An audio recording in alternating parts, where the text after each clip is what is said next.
माटी से बंधी डोर सीरियल के कि वैजू मारती है खींच कर रणविजय को एक थप्पड़। रणविजय को बोलती बंद हो जाती है। जयकांत सुन लेता है सारी बातें। वैजू नाराज होकर हाथ जोड़ती हुई नजर आती है आप सबको मिलिंद की। तो आने वाला एपिसोड जो है बहुत ही धमाल होने वाला है। अपने बाबा के सामने फूट फूट कर रोएगा और आखिरी इच्छा जाहिर करने वाला है। वायु हाथ जोड़कर कहेगा बाबा प्लीज ऐसा ही कर लो ना, अब वानी को गोद ले लो। तो आने वाला एपिसोड जो है आज का, उसमें आप सबको देखने को मिलेगा। वैजू नाराज होकर अपनी बेटी को लेकर चली जाती है। घर में हंगामा मच जाता है कि ये सब कुछ ना ये वैजू ही सिखाती है, अपनी बेटी को सिखा पढ़ा कर लाई है इस तरह से बोलने के लिए, रणविजय को मजबूर करने के लिए। और हमारा वायु तो है ही बेचारा कोमल से मन का, उसको तो कुछ समझ ही नहीं आ रहा कि ये वैजू जो है कितनी पहुंची हुई चीज़ है और वो किस तरीके से इस घर में घुसने की कोशिश कर रही है। तो यहाँ पर वानी को लेकर वैजू चली जाती है अपने घर में और वहाँ जाकर वो सारी चीज़ें खोल कर देखती है। उसको रोना आता है, बहुत सी पिछली बातें जो हैं उसको याद आती है और वो मन ही मन सोचती है, सुनीता ताई को भी कहती है कि वानी को ये सब करने की क्या ज़रूरत थी, क्यों उसने ये सब लिखा, क्यों उसने ये सब कहा कि मुझे गोद ले लो, आप मुझे गोद ले लोगे, आप मेरे पापा बन जाओगे, आप मेरे बाबा बन जाओगे, मैं वायु के साथ हमेशा रहूँगी, उसको प्रोटेक्ट करूँगी, हम दोनों भाई बहन मिलजुल कर रहेंगे।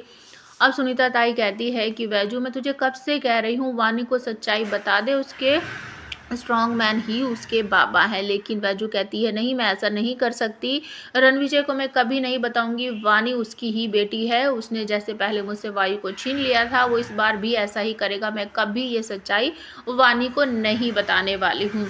दूसरी तरफ आपको देखने को मिलेगा कि मिलिंद जो है बाहर खड़ा हुआ कहीं अपने दोस्तों के साथ चाय वगैरह पीता हुआ रहता है और अचानक से आ जाता है वो, तो देखता है कि वैजू परेशान होकर बाहर निकलती हुई जा रही है, बहुत बुरी सी कंडीशन में है। वो वैजू को रोककर उससे बातचीत करने की कोशिश करता है कि आखिरकार तुझे हुआ क्या है, तू इतनी बदहवास सी क्यों है, कोई बात है तो प्लीज़ मुझे बता, मैं तेरा बचपन का दोस्त हूँ, तू मुझे नहीं बताएगी तो किसे बताएगी। इस तरीके से जब वो बोलता है वैजू को, तो वैजू फूट फूट कर रोने लगती है। हल्का सा वो सहारा लेती है मिलिंद का, उसके कंधे पर सर रखकर वो दो चार बातें बोलते हुए रोने लगती है। वहीं कहीं पीछे जयकांत भी खड़ा रहता है और वो सारा कुछ देखता रहता है और यहाँ तक कि वो सारी बातें भी सुनता है। वायु के बारे में, वानी के बारे में सारी बातें मिलिंद को बताती है वैजू। वैजू कहती है कि मैं कैसे बताऊं वानी को कि वो अपने बाबा को ही कह रही है कि बाबा मुझे गोद ले लो, मैं आपको गोद ले लेती हूँ। मतलब एक बेटी ही अपने बाप को कह रही है कि आप मुझे गोद ले लो। कैसे बताऊं मैं, मुझे कुछ समझ नहीं आ रहा, मैं आज ही यहाँ से चली जाऊँगी, मैं अपनी वानी को अपने से दूर नहीं करना चाहती। इतनी सारे बोलती हुई वो रोती रहती है फूट फूट कर। मिलिंद का हल्का सा कंधे का सहारा लेती है, ये सब कुछ देखता है और सुन भी लेता है जयकांत की वानी उसके दादा की ही बेटी है, मतलब कि रणविजय की बेटी है।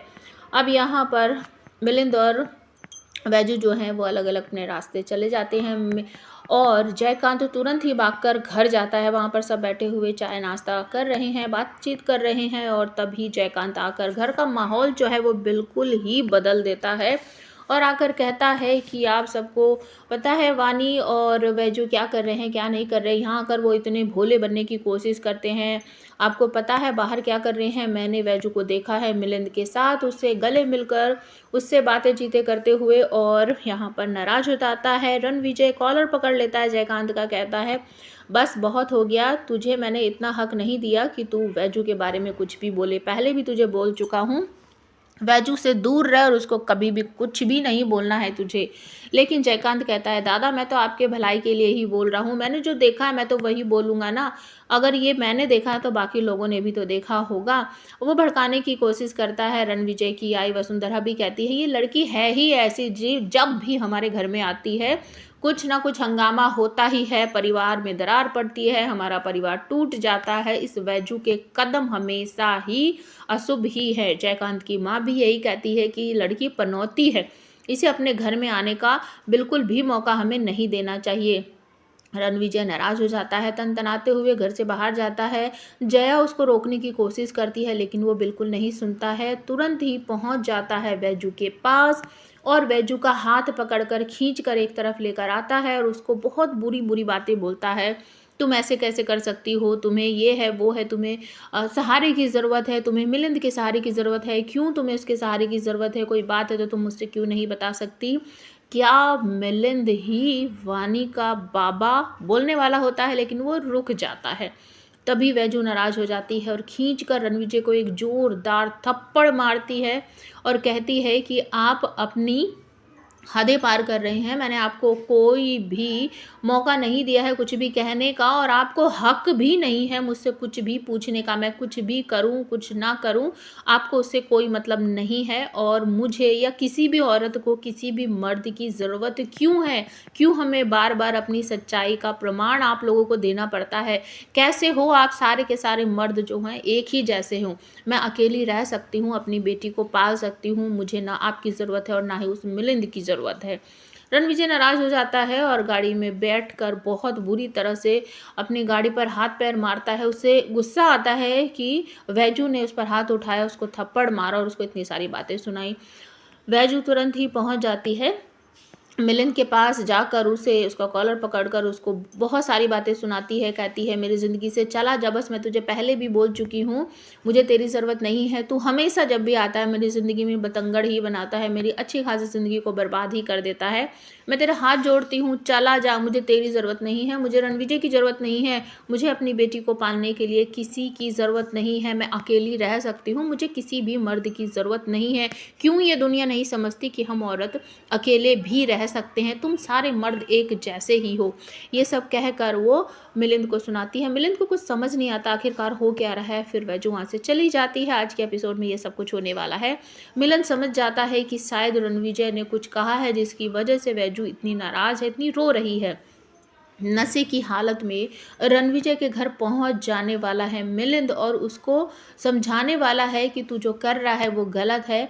रणविजय उसका कॉलर पकड़कर बाहर घर से ले आता है, लेकिन मिलिंद कहता है कि मैं आज तेरा जो गणित है ना वो ठीक करने की कोशिश करता हूँ। तुझे पता है सच्चाई क्या है? तू सच्चाई से भाग रहा है, तुझे अभी तक समझ नहीं आया। वानी किसकी बेटी है? तुझे कभी भी फील नहीं हुआ किसकी बेटी हो सकती है वो? कान खोल के सुन ले, तेरा गणित समझाता हूँ, वो तेरी ही बेटी है। तूने जब वैजू को छोड़ा था कितने साल हो गए? वानी की उम्र क्या है? कितने साल की है वानी? कभी तुझे ऐसा फील नहीं हुआ कि वो तेरी बेटी है? कोई कनेक्शन महसूस नहीं हुआ? उसकी आदतें तुझे ऐसी नहीं लगी कि वो तेरे जैसी है? पूरा मोहिते पाटिल परिवार चौंक जाता है। सबकी आंखें फटी रह जाती कि ऐसा कैसे हो सकता है? वानी हमारे घर की बेटी कैसे हो सकती है? रणविजय को कुछ समझ नहीं आता, वो रोता है बुरी तरह से। मिलिंद को कहता है ऐसा नहीं हो सकता, वो मेरी बेटी नहीं है। मिलिंद कहता है अपने आंख खोल, अपना गणित सुधार, वो तेरी बेटी है।